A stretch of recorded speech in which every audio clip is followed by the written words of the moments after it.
In this video we are going to talk about the brand new model that just came out a few minutes ago. It's from OpenAI. It's going to replace GPT 3.5 Turbo and it is called GPT-4o Omni Mini. So let's see what we can do with it. Okay, this is my collab file from May 2024 when GPT-4 Omni came out.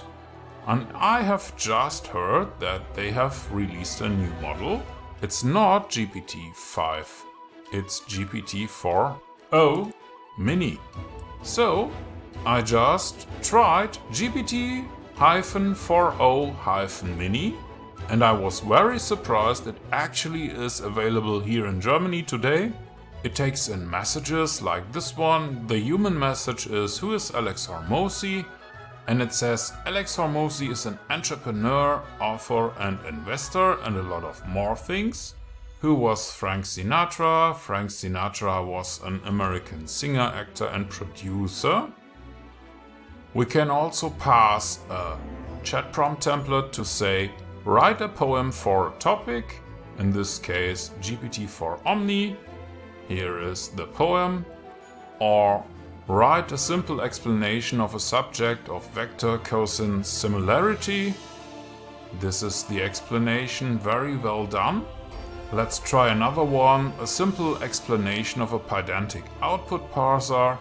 And here is the output. It looks very good and very structured. And at last we can here use a while loop to ask a question. So let's try, what is a fish? That should take a few seconds, and now I get a fish is a cold-blooded aquatic vertebrate animal. Fish are found in fresh water and salt water and so on. So this is better than GPT 3.5 Turbo.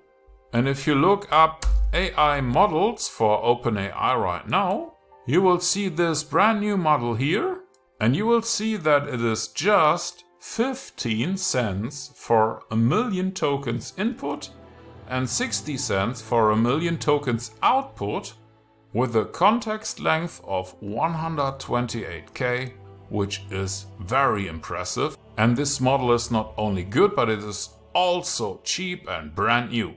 So this will change the AI solutions we see today.